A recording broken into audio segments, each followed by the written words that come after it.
Hello, welcome to Moment of Truth. My name is Nadi Ashoni and my co-host. I'm Davidi Buddy. Welcome to the show. So today we are talking about how rich are you? So this whole month of March, we're going to be talking about money management. And I think it's important when you talk about money management to really start with looking at some of the key areas that we spend our money and how we even go about spending our money. Because I tell you, whenever you talk about money, people's face just change. So before we even talk about money, let's talk about how rich are we in our relationship with God? Because without God, as Christian women, we are empty. So how rich are you in your relationship with God, Davi? Yeah, it's a great question because how rich we are towards God is measured by God Himself and by we who are trying to have this relationship with God. So being rich towards God, I think just means that making God your priority, making God your priority. Like as a Christian, Jesus Christ should be your priority. And so when we say how rich are you towards God, like how important are the things of God to you? If you have to do something for God and you have to do something for yourself, which one are you going to pick? I think it plays in with when we say the Bible says you need to deny yourself, take up your cross and follow me. I think that's what it means. So how much you are able to deny for the sake of Christ, I think is basically how rich we are towards God. And I think another thing we think about when we say how rich are you towards God is how willing you are to support the work of God, whether with finances or with your time, your energy, your talent.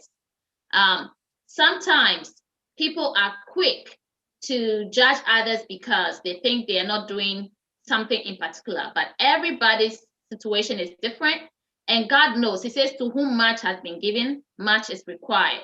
So of course, if like, let's say you are battling with some form of condition, so you don't have enough energy to go out there and do things, God knows, but He knows what He has blessed you with that you can use to bless His work. So how rich you are towards God is a question that we will come back to before we end this show. So be thinking about it and put in the chat. Tell us what you think. How rich are you towards God? What does that bring to mind? You know, I love that because most times there's always a saying when it comes to our relationship with God. And most times we focus on our asking of God. When we wake up in the morning, we are asking God stuff. Thank you, God. And then we have a laundry list of stuff that we want God to do for us. And never on that laundry list does it start with what I'm going to do for God. You know, we are living sacrifice. What are you sacrificing for God? He has given you 24 hours as a present. What even when people having their quiet time, you ask them, have you have your quiet time? Have you read your Bible today? And there's this silent, like a dead silent that, you don't even know what to do. But how rich you are towards God is definitely important. There's a saying, the Church of Methodist has a saying, they say, look, they have it in Ghana, meaning that, look, do God's work and yours will prosper. So it is imperative that you do the work of God and God will bless you. I always tell the youth that, whenever you ask them something to do something for the church, oh, I'm too busy. But when it's something for them, they always have time. So what is it? Yes, 2021, how is it? We're already in March, and it's so sad that some people have not seen March, but you and I, we are experiencing and seeing March. It's because of God's grace. Yes. So please, moment of truth. Don't focus on, that's why we say, how rich are you towards God? Because you are rich.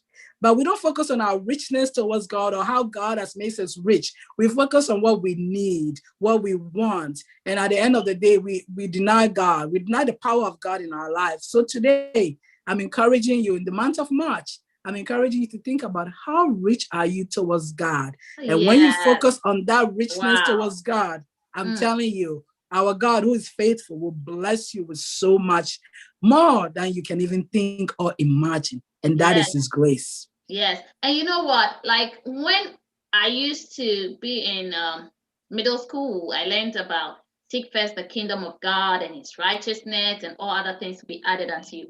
It didn't make sense then because really everything is provided by our families, right? In middle school, it didn't make sense. But now it makes sense because there's always some choice to make. And we are making the choice based on, is this profitable for the kingdom of God? Because we need to seek that first, and then other things will be added. So keep your chat coming in. Are you rich towards God? Or what do you think about that question in itself? What do you think? Rich towards God. What does it mean to you? Yes.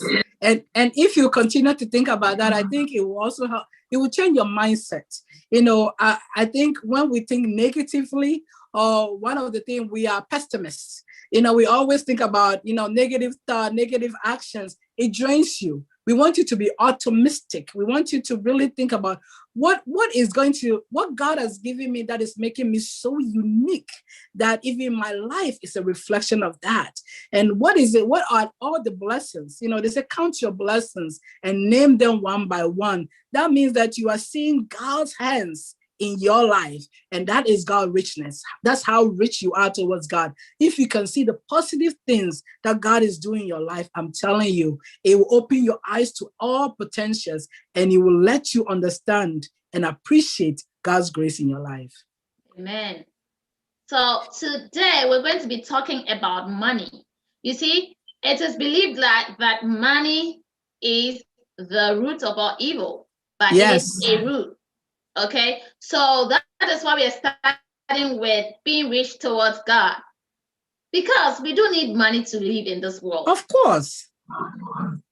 I mean, the house we are living in needs to be paid for. The clothes we are wearing need to be paid for. Our children's school fees need to be paid for. Food, clothing, shelter. So money is not bad, but the love of money. So if we love money more than God, then we are being rich towards money. We are not being rich towards God. And I think sometimes people will ask you, what do you mean love? Because sometimes people think they don't understand the concept of love towards money. It means that when your priority or the dynamic of your life revolve around money. Somebody, when you tell them, you don't have money, they don't want to even talk to you anymore. When money becomes the focus, money destroys family. Money is just like so much focus on money. People are getting a divorce because they are like, oh, my wife spent too much money, my husband spent too much money, my wife doesn't give me this, my husband doesn't give me this. So we focus so much on money that we don't understand the concept of love for each other and the relationship, or we are not even valuing the relationship, the marriage life. We just want money. And so the love of money, meaning that if money is more important than your marriage, then you love money more than your life. And So, yes. Some people can see somebody dying by the roadside, but they need to go make $1. So they'll rush off, even without giving a second thought or calling 911 or nothing. They're like, somebody else can do it. I'm running for this. That's loving money more than God and loving money more than people. And sometimes we think that we are rushing to get the money to buy expensive things for our children, but really we just love having that money more than we love having time with our children, because we're going to look at it. Some of the things we buy for our children, they really don't need it. They just need our love. And that is so true, though. So when we're talking about money, let's talk about even managing it, because you are rich. You are rich, but the management of your money is where we have the most problem. We were just, as we were doing research for this, we realized something, and we were both shocked. In 2019, the average income in Maryland is $95,000. During the COVID, the average income in the US is $68,000. So just imagine, in 2019, you had it. In 2020, you don't. Now we are in 2021. What is it that you are missing? What is it that you don't have that is causing you to stress, that is keeping you awake at night?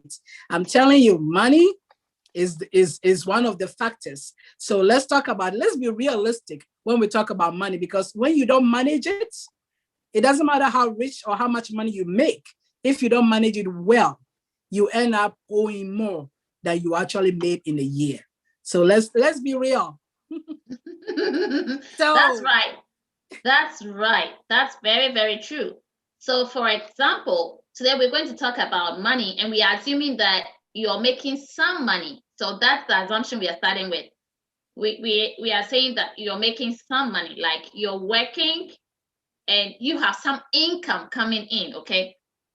No matter how much, something is coming in or something used to come in.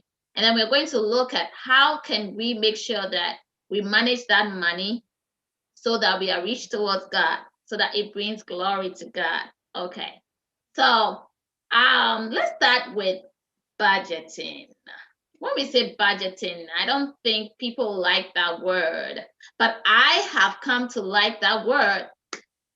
And it's just because I realized that there was a point in my life, okay, that I had to keep track of how much was coming in, how much I was spending, because my income was very, very low. So after that time, I realized that when my income was high, I really wasn't keeping track. You know what? Because I felt I didn't have to keep track. Then I said to myself, so all this money that came in this year, when I'm doing my taxes, and I realized, I'm like, woo, and what happened to all of that money? Oh, I wasn't tracking. So I was just swiping the card. So this time I decided to start tracking it. And that's when I started budgeting. Budgeting for me was not a very big thing. It was just a way to track what I was doing with what God was giving me. Okay. So the year I started tracking, that was like maybe 8 years ago, I think, when I first started tracking. What I did was I just wrote down what my bills were. So what's my rent? Then I didn't have a mortgage. So what was my rent? What did I use for transportation? What did I use for clothing? What did I use for food? And what did I use for maybe other things like entertainment or anything else, like giving to people, giving to causes that I was excited about, etc. Okay, so the first time I did that for a few months, I didn't even write down how much I was going to use. I just make sure that I wasn't swiping the card that much anymore. I took money, like actual cash, and on weekly basis. And I realized I didn't even use as much as $100 every week. I was like, what was happening at first? Then I realized that I didn't buy any clothes the whole year. I did not.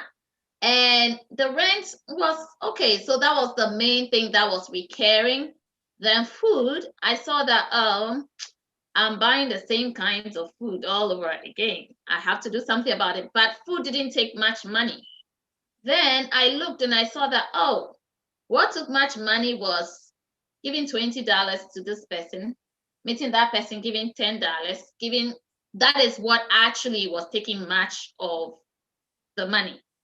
But once I knew this, I now knew how I was going to decide, like, this is how much I'm using every week. And so if I have to use more than that, I need to have a good reason to use more than that. And after that, it helped because then I saw that I had savings in the account. It's good to give out, but you give out purposefully, not just because you feel that all of a sudden you don't have to track and then you're just, no, you just need to know. So like I still did give to people I saw standing in front of the 7-Eleven. But this time I said, come in and I buy something for them. I'm not giving out cash anymore. So I think budgeting was a good thing for me. It wasn't anything big. What did you do with budgeting when you first started budgeting? I know it will change along the way, but I think for me, people always say budgeting is boring. You know, they always say, "Oh, budgeting is boring. I don't want to do budgeting." But for me, it's about setting goals. You know, what is it that you want? One of my biggest thing, you know, being America is the American dream. So whenever you are setting whenever you are doing a budget, have a goal in mind. Is it about saving? You know, do I want to save money? That's why I'm setting this goal that, you know, at the end of the day, my first goal when many years ago was I wanted to save $100,000. That was my goal. Did I meet my goal? No. You know, it was unrealistic goal. You know, sometimes you have to be real. So then I changed my mind again. I say, you know, practical application when it comes to budget and goal setting. I said, okay, this time around I will save $10,000. So that was, to me, that was doable. So it is important to have that goal setting when you do your budget. So you will save $10,000 within a month or within a year? No, within a year. Within a year. So my goal is within a year, I'm going to put money away. So, you know, like you said, if you don't spend that money, what are you going to do? So within a year, I was going to save that $10,000 and put into a certification of deposit, like buy CDs. You know, so that was my goal. So if I could save that money, I could invest that money. So think about it. Budgeting helps you if you have a goal. So if you don't have a goal and you're just doing your budget just to pay your bill, after a while, like you said, you forgot all about it because you're you know, paying your bill become random, you know, and you really don't have any purpose. But if you say, okay, you know what, I have a goal in mind, I'm going to do this, I'm going to do that. The American dreams, even if it's, you know, buy a nice car, maybe you are driving a 2014 car, you know, you say, you know what, I want to buy a 2021. That is your goal. And so then you have to figure out, I'm going to save some money for the down payments on that car, or I'm going to save a down payment on my house, you know, if you're living in an apartment. So have a goal in mind. You know, with 2020, when what we learned, you know, in terms of budgeting is that people lost a lot of their jobs. So if you didn't have any emergency savings at all, you know, some people didn't even have 1 month savings. And, you know, we were ourselves, we're thinking, okay, 3 months was sufficient. But COVID have taught us even 6 months is not sufficient. So you need a year. So just when you're doing a budget, your goal setting should be emergency money, investment. So those things are practical and it helps you to stay focused. So moment of truth, your budget should not be boring. Your budget should be practical things that you want to do to encourage yourself to live the American dream. That should be your focus when you're doing your budget. Awesome. And then we can also look at debt. If you are in debt, it could be, I'm not saying it is, but it could be a lack of budgeting, because probably you make, I'm just going to use an amount for lack of any better figures. I'm just going to say, let's just say you make about 2,000 every 2 weeks, okay? But then you spend more than that. You're always going to be in debt. You're always going to have to pay. And see, when you're paying back debt, it comes with interest. So how is it that if you had debt last month and you have interest to pay, there's no way you not have debt this month unless you start budgeting. You know exactly how much comes into your hands. You know exactly how much your bills are. Then you know how much is left to budget with. You put something aside to say, this is going to be my savings. Now, what is left, I'm going to live within my means. That's what people call living within your means. And I know back home, most people tried as much as possible to live within their means because credit was not so easy to come by. So now that you have found that credit is easy to come by, it's still credit, it's not free money. So budgeting also can help you stay out of debt. And if you're already in debt, it can help you get out of debt if you start budgeting. It will help you see what exactly comes in. And every rational person, once you see how much is coming in, you are likely, and that's the thing, people don't want to see how much is coming in. They just want to spend if they don't have, you know, you can't pretend what is happening is not happening. So budgeting for me is one way you can stay out of debt. Okay, so because if you're in debt right now, the main goal should be to stay out of debt, get out of debt, and then start saving something. What do you think about living in debt and having like flamboyant lifestyle? I think about the concept is you can have a budget, or you can write down your budget and then you put it down in your drawer and then you don't even use it. Or you can even have a budget and you stick it on the refrigerator and you don't use it. That is how we end up in, being in more problems or having more problems. Death is inevitable. They say death and tax, death, meaning that is just part of everyday occurrences. People, but one of the things that I realized is that rich people don't have death. They don't have the idea of owing people because they use what they have. So we are talking about how rich are you. That means that you have the resources. You have the resources, but we don't manage our resources wisely. So you can have that $2,000 that David Igbode is talking about, and your rent is $1,000, but at the end of the day, you didn't even pay your rent. Or you understand what I mean? Because you spend it, so restaurant, you did this, you went shopping, and then you are 2-3 months behind on your rent. And then you are being harassed by the people and everybody else. Your phone is ringing off the hook. Why? Because of budget. So if you sat down and you wrote down everything that you need, and you are using that budget, I'm telling you, it helps a lot. In our community, budgeting is not something that we are familiar with. It's not a word that we are familiar with. But today, a moment or two, I want you to be familiar with that word. And I want you to really look at it because it's individual based. When it comes to budgeting, it's individual based, because the average household money doesn't mean my average household money is the same thing as Davy household money. And, Davy expenditure is not my expenditure. So you need to really be practical. You need to be practical. And like Davy is saying, flamboyant expenses is not needed. You cannot compare the Jones. So the Jones bought a new car in 2021 and you just lost your job in 2020. Do you think you'll be able to buy a new car in 2021? Be realistic.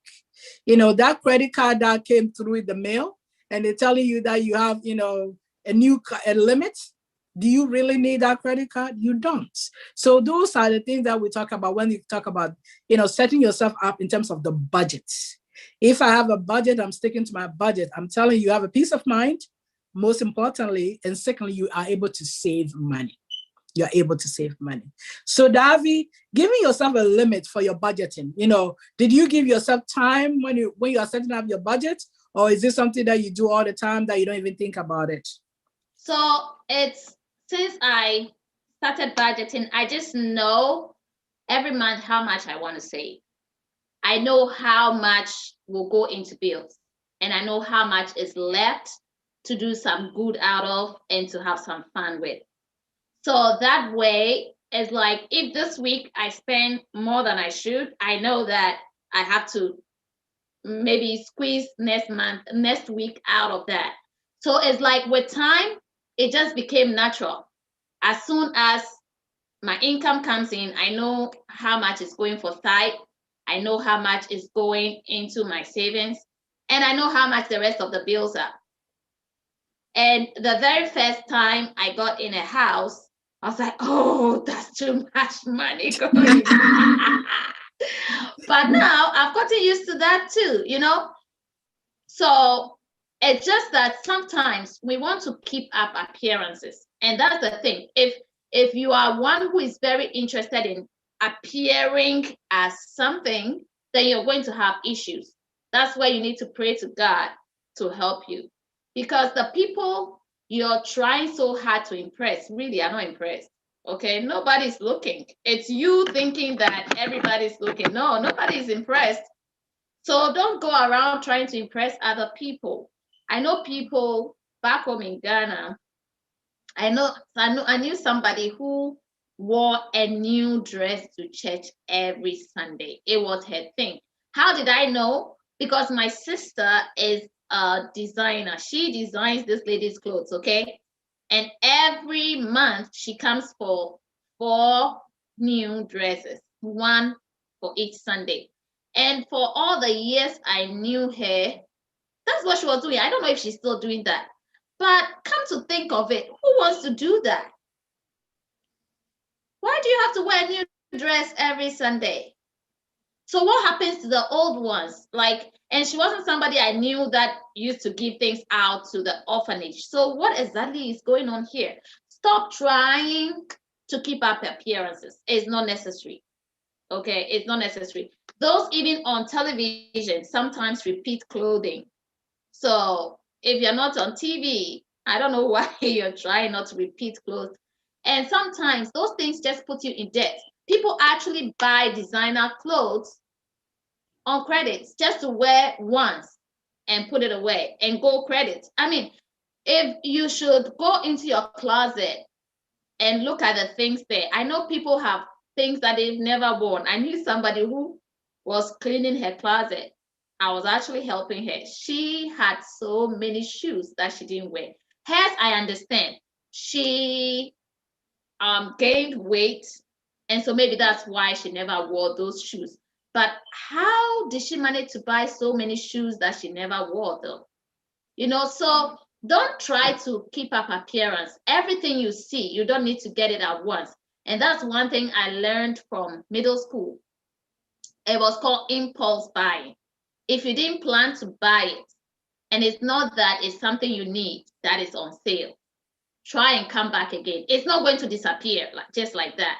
You go home, think about it. If you think you still need it, come back and get it. But don't just grab everything because it could just be an instinct. So that is the on-budget spending. Mm-hmm. I think most people have been living on budget spending their whole entire life. Mm-hmm. So today, moment of truth, we are telling you, please learn to live on budgets. Learn to live on budget. And the on-budget spending is not helping you. It's not helping your future. And it's definitely causing you more stress. So learn to really live within a budget. And I'm guilty of it. Nobody wake up one morning and say, you know what, I'm done. I'm good. You could be good 1 year, I'm telling you, and everything's on point.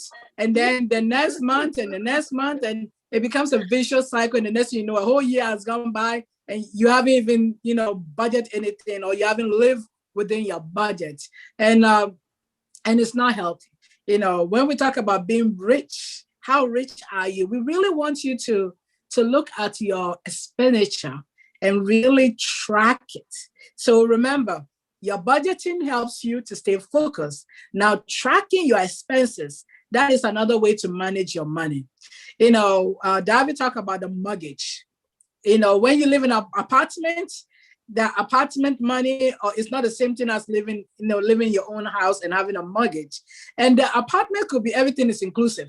Meaning that even if you're paying $1,000 or $1,000, whatever you are paying, it could be including the electricity, the water, or whatever it could be. But then when you live in your own house, it's different. Now you have to worry about the water bill, the electricity bill, the phone bill, the what do you call it? Fixing the maintenance. Renovation, Maintenance, renovation, something breaks down. Yes. The plumbing is not working. You call the plumber.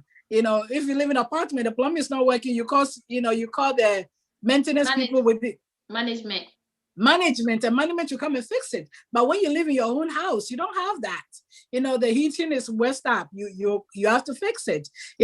This past year, I learned, last year we had to change our heating system. Then this past week, we have to change something else in the house. The older your house is, the more problem you have. So it is important when you think about budgeting, unbudgeted, and tracking your expenses. It is important to see where is it that you are. So today is March. It's March 4th. What is it? What are your expenses? Sometimes it's important to look at your expenses. Is your expenses mortgage, telephone, car notes, water bill, whatever it is, put down your expenses. So when you put down your expenses and then you put down how much money you are coming in, that will help you with your budgets. So if you can't track your expenses and you don't know how much money you are making and how much is going out, we have a problem. So moment of truth, we are trying to help ourselves so that we deal with some of our own issues. This doesn't mean that you need a third party or fourth party. It's just between you and your spouse or whoever it is, or it could just be you, meaning if you're single, you and God.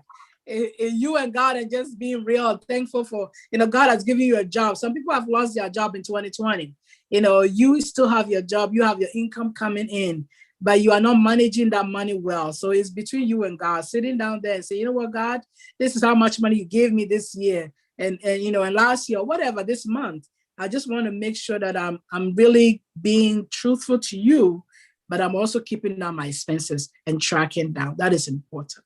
Yeah. Thank you, Na. And about the house, it's good you did mention the mortgage, because so remember, everything has its positives and its negatives. So Na is not saying that being in a house is extra expensive, so you shouldn't go for it. What she's saying is that if you do not budget, it will make it stressful for you. Because the good side about having a house is when you sell it, you get a whole lot of money back. Okay, that you put in, you get it back. But when you're moving out of an apartment, you move with your empty hands. Whatever you have paid is gone. Okay, you're taking nothing. So it's an investment, but it's an investment that you need to plan for, be ready for, budget for, so that it doesn't become too stressful for you. Because remember, if you're in a house and you allow it to fall apart, when you're selling it, you're not going to get much for it. Okay. So that's a discipline that will help you help your pets.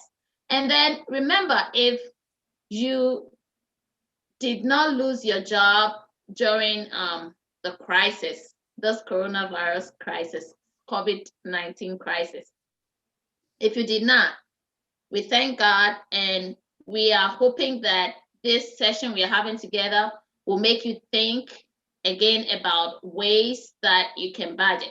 If you did lose your job, we sympathize with you. And our prayer is that by now, I'm sure you've realized that there are so many things that you could have cut down in terms of expenses that were really not necessary. Because those few months that you lost your job, I'm sure you cut down, you scaled down what your needs actually are. Okay, so my thing is, when our jobs pick back up, when you get your job back up, you have a good job. Remember this budget that you were living on right now and see if you can maintain it, because then you can really save a whole lot of money if you can maintain this budget. I think this is a time that helps us to know exactly what our needs are and what our wants are. Yesterday, I was in a meeting and somebody was saying, see, I need clothes. That is true. But if I think that I actually need, let's say I need shoes, and instead of me just going to get shoes, I have in mind that I need to buy designer shoes because I need shoes, then I'm getting my priorities wrong. I need shoes doesn't mean I need it to be designer shoes. It can just be regular shoes. Shoes are shoes. You see, so I'm thinking that this is a time when we had the opportunity to look back and see how much we were wasting. Let's not forget too quickly. Once we are back on our feet, let's not forget, because it's a good thing for us to keep to budget. Now I'm sure you're thinking about how you could have saved all the years past. You've thought about the things, how much you've just wasted. Don't let that just vanish from your head as soon as all of this is over. You need to take it into account and see how you can just scale down your spending so that you can save against a rainy day. When we talk about budgeting, we're talking about recurring bills. The recurring bills is your mortgage or your rent, your electricity bill, your water bill. Those are recurring bills. Transportation. But we can also add another recurring bills, the credit cards. Like Davi was talking about, if throughout this COVID, the beginning, because this is March, so it has been a year. And throughout this year, you didn't have to buy new clothes, or, because you were not going anywhere, you are working from home, teleworking, so you didn't have to buy any new suits or anything like that. When it's time for you to go back, don't go crazy. Don't go crazy and just swipe, swipe, swipe. And then you end up with, $10,000 in credit card bill because you are now able to shop. So just think about it. During the COVID time, a lot of the stores were not open, and, you didn't shop, you didn't go to the stores very often. So you were able to live within that budget frame. So we are encouraging you, moment of truth. When things start getting better for you, don't occur another reoccurring bills that will just shift the dynamic of your budget. Because if your budget was, you were managing with, 1,500, 2,000, 4,000, now you occur another reoccurring bill, then your budget now shift to 6,000, 10,000 a month. So just think about it. You may be making more, but that doesn't mean you spend more. Now it is better if you're making more to save more. So think about ways in which you can scale down, and if you have scaled down, to maintain it in order for you to save for that rainy day, that challenging time, that unpredictable moment where you are like, where is my spending? Why am I spending so much and I cannot live, in this environment because of what I'm going through? So we really want to encourage you to see whatever challenges you have gone through, we thank God for his grace that he has brought you out of it. Now that you are able to sufficiently make enough money, you have the resources, please save that resources for the time where you may need it again. And if you don't need it again, just invest it, for a better future for yourself and your family. And that is important. Exactly. Very important. And when we are talking about money, we will come to investing, but we are talking about budgets right now, because really, if at the end of the day you borrow more, you are not even going to be thinking about investing because there's nothing to invest. That's why we haven't talked about investing yet, but we'll get there. We'll get to talking about investing. While we're talking about money, one book that I would like to recommend, there are a number of books, but one of the ones that I first read when I was in middle school was Rich Dad, Poor Dad. Yes, I love that book. An awesome book. One thing that I remember learning from the book, and that's so many years ago, I still remember the fact that the rich dad always paid his bills on time. So he didn't have to pay, what did they call that? Penalty. He avoided penalties by paying his bills on time. And the poor dad always waited till sometimes they come and disconnect his utilities. Then he goes to pay the money, pay the reconnection, and pay for the what? penalties. The penalties. So at the end, he ends up paying more than he should have paid. And so this boy was saying that he learned these principles just by watching his two fathers. He had his biological father and he had a stepfather. One of them was rich, the other was poor. And he just looked to see some of the things they were doing that was helping them or not helping. And one of the things he realized about the poor dad is that he was always paying penalty. That was money that was thrown away. So that's one thing I learned. I think it's important. Yeah. I think it's also important when it comes to... There's a bill to pay.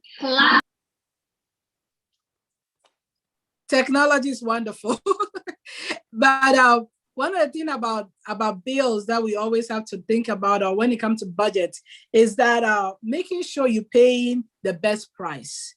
When you are putting money into something, are you paying the best price? So if I am going to buy something, and one of my pet peeve about even clothes, I always tell myself, do I need it? It's a need and a want.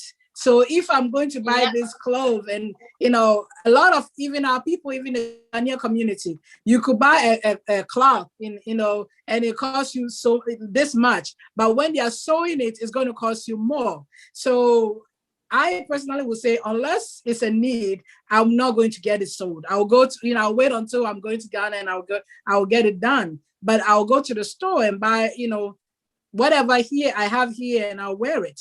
So just think about being practical. And sometimes the best price, meaning that winter time you do your summer shopping and summertime you do your winter shopping. And in that perspective, you are really spending money. You're not spending a lot of money on clothes, because during the summertime, the winter clothes is 75% off. It may not be in fashion, it may not be designer, or even the designer clothes that you can afford is not 75% off. And if it's within your budget, and be realistic. I always tell people, even a year. So let's just say this year you said, okay, I'm going to spend, $1,000 on clothes. Just remember that we have 4 seasons. So if you are buying all winter stuff and you spend $1,000 already, when summer comes, you don't have summer clothes, you are going to be hurting. So just think about it when you are even shopping, and even your children, the same way, the kids grow out of stuff. So don't buy them too much of one thing, and then the next thing they are grown out of it, and their shoe is too tight, their clothes is too small, and they are forcing themselves to put it on. They are uncomfortable. So think about it, budget it, and be realistic. And the same thing, even in your household, your laundry, your bath sheets, whatever it is. It's like, oh, I'm going to buy a new bed sheet. Don't buy a new bed sheet every time. But at least have a couple of bed sheets so that way you can change it.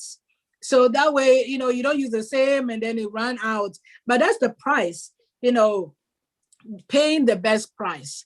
Don't buy the bed sheet when it's expensive. Don't buy household appliances when it's expensive.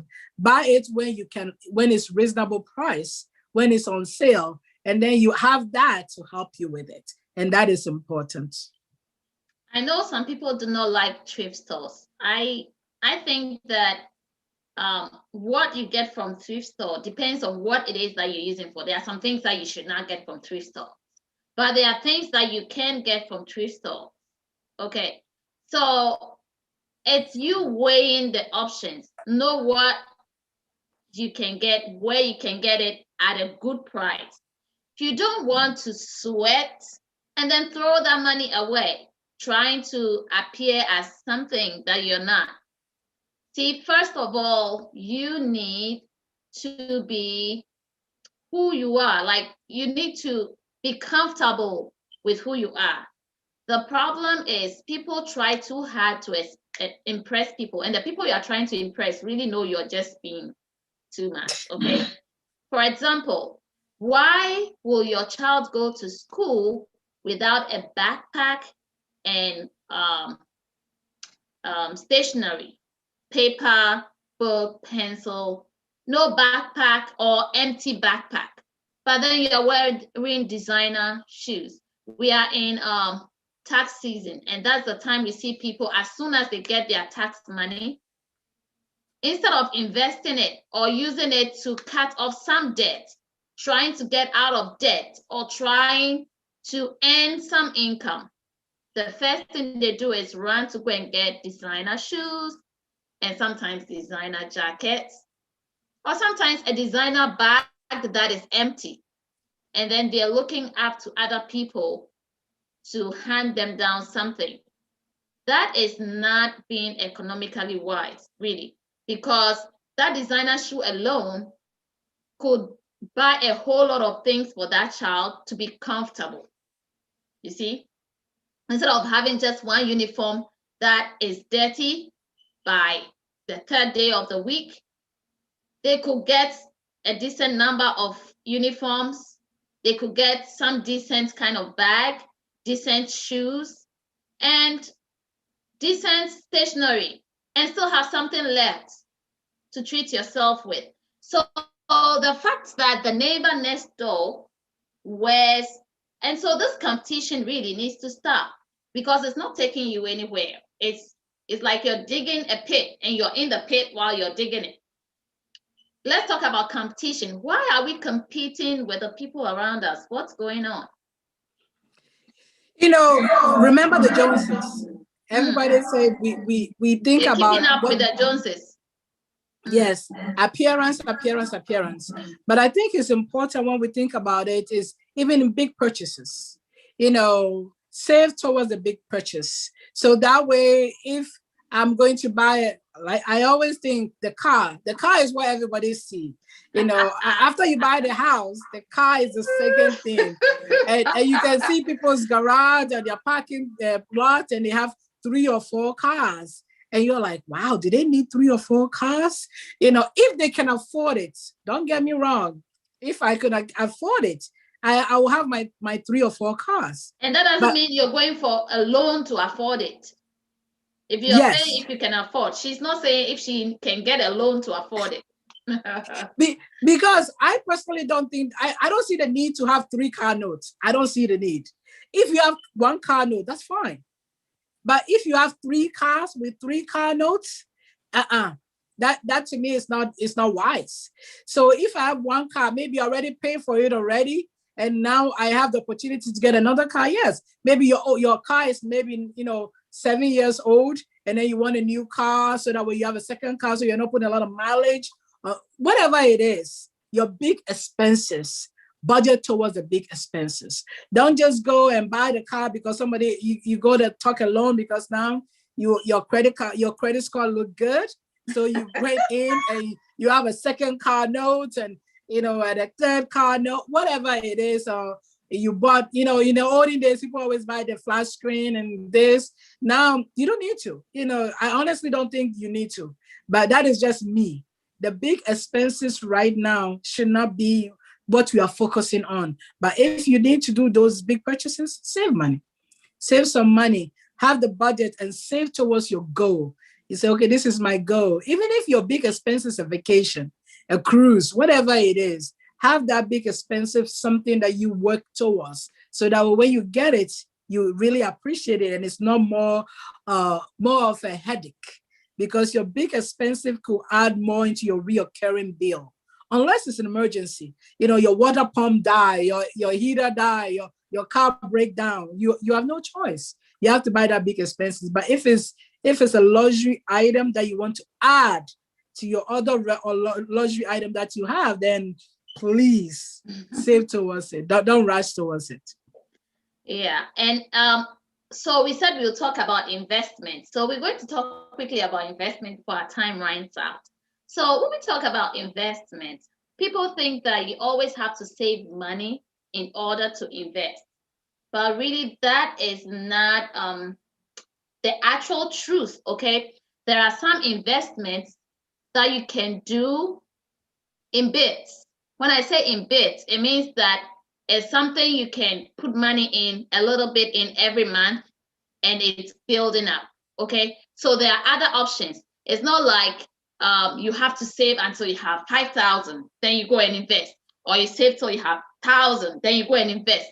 In fact, you can invest on a monthly basis or every bi-weekly basis, about a minimum of $100 or $200 every 2 weeks. You can be putting in there. If you want to know more about that, you can call us, okay? 202-509-6267 is one of the numbers you can call. Apart from that, though, you can keep your eye on our Facebook page. We will put something there for you to know how to do that, so that even if you are struggling to get out of debt, you don't need to try to get out of debt before you start investing. Because no matter how little your investment is, that could be a way for you to get out of debt. I know people who find it difficult saving. They put money in the savings and they go take it. They put money in the savings, they go take it, because they feel like they need it. And it's right there. They can see they can just transfer it over into the checking and use it. But if you already have an investment product that already pulls that money, that you are not seeing it. So you just have to do without it until it's ready and right for you to start reaping from it. So that's one way you can secure your future. If you're having such difficulty that Ghanaians say you're living from hand to mouth, it means whatever you collect is you really need it to survive.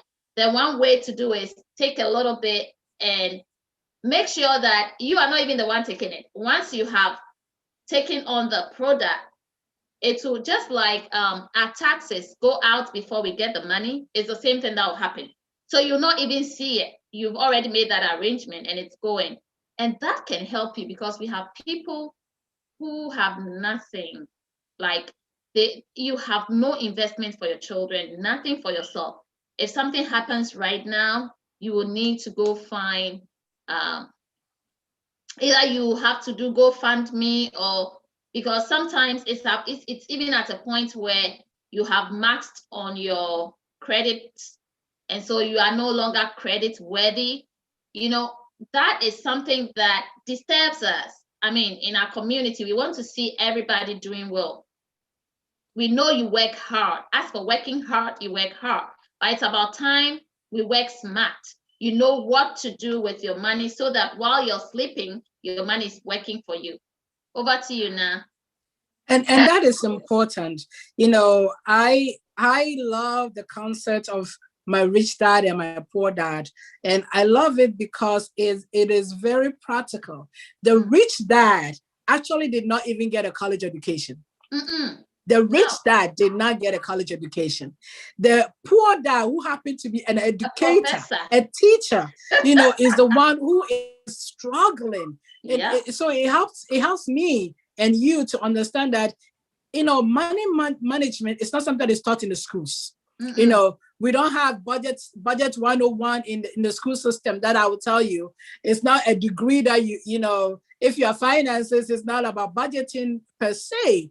So it is something that is needed, but it's not something that we talk about or address. So when we are talking this month, when we're really talking about money management or how rich we are or how rich you are, is because we think it's practical. You know, it is a need. I know I need it, and I hope that you also know that you need it, because, you know, there's a saying, you cannot drink, I cannot drink your medicine, and you cannot drink my medicine also, but we can help each other. And when it comes to managing our money or managing our resources, the only way we can help each other is by talking about it. So we come into your living room, wherever you are, to talk about money management and how rich we are and how rich you are this month. And we're going to have our guest that is going to be talking about it. We practically are going to be talking about it ourselves, because we know, you know, what we are going through. So our life lessons is what we are going to showcase. But most importantly, we're just talking about it because we know it's an ongoing process. You know, nobody wake up one day and they say, you know, I'm a financial guru, because through your challenges, your struggles, that is how you end up having a product that you feel is worthy of you. So think about it.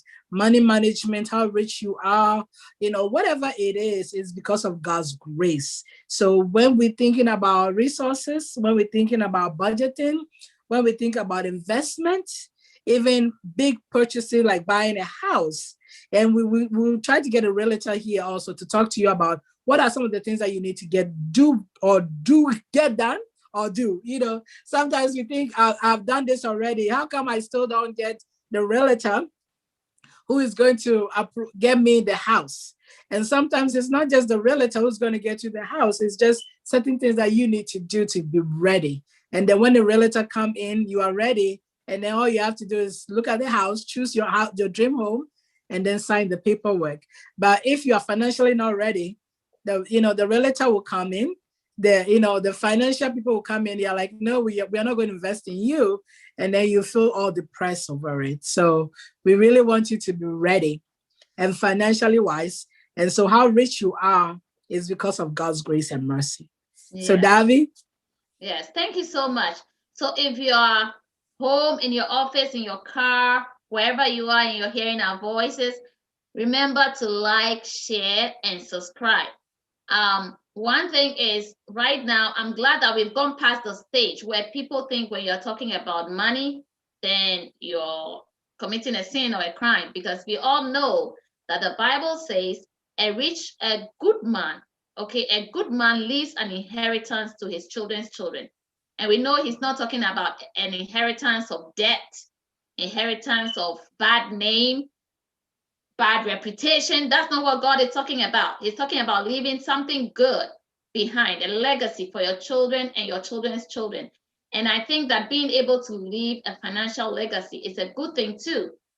So some of the very rich people we see are people whose forefathers built something that they can build on top of.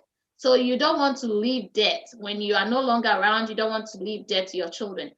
And while you're here, you want to be able to have the peace of mind so that you can do the work of God very well. Sometimes people become thieves. They are lying on the job. They are lying on their timesheet and all of that because they feel they need a little extra for this week. They need a little extra for this weekend. So we want you to live about that. So thank you so much for staying with us. We thank Delatech for your support. We thank El Shaddai International Market. We thank Ashan Collections. We thank Comfort Realty. We thank Big Jakes. And we thank Lean on Jesus Foundation. Thanks to our elder Esifi and the technical team. And thanks to my co-host, Miss Alberta Na, and also my other co-host who is not here. Thanks to everybody. And thanks to you for staying tuned. We know that we'll be a blessing to you this month also. And so bring somebody along, same time, next Thursday, 7 p.m. Thank you so much, Davi. And as we're talking about finance and money management, don't forget to file your tax. You know, we talk about don't spend the money, but file your tax, because that is something that you don't want to owe the IRS. When they chase after you, there are penalties. And so then you owe money and now you have to pay more money to get out of that. So think about it. You don't want to owe the IRS, you know, but we really want to make sure that, you know, whenever you get opportunity, go take your 1040 or whatever it is and go file your taxes. So that way, that will be one less worry that you have to worry about. And that money you can also spend on investing or paying your bills. If you end up with money, if you owe, make a budget plan and pay them. You know, if you owe the IRS money, make a budget plan and pay them. You don't want to owe them every year and they end up getting interest upon interest. I'm telling you, it is not a good feeling. So please, moment of truth. If you owe, file your tax. If you owe, pay. And if you can't pay right away, make a budget plan and pay for it, because you cannot run away from it. Believe me, the movie stars and everything, they finally catch up to them. Unless you're Donald Trump, but you know, that's another story altogether. But so I also want to say, Church of Pentecost, we are part of Church of Pentecost. We want to say thank you to our national head, Apostle Mwaku, our regional head, Apostle Semno, and of course our district pastor, Pastor Ansa. And we also want to say that this month, there's a lot of activity coming on. McKeon's week is coming up. So watch out for your local. They will send you the link and stuff like that. And of course, if you're going to church, the church is open. So you have to register to come in. So make sure you go online and register. If not, just get a Zoom link or the telephone number and you'll be able to hear the worship, you know, live and be able to be part of it. And so we just want to say thank you so much for being part of us. Until next week. Bye for now. We love you. Stay blessed.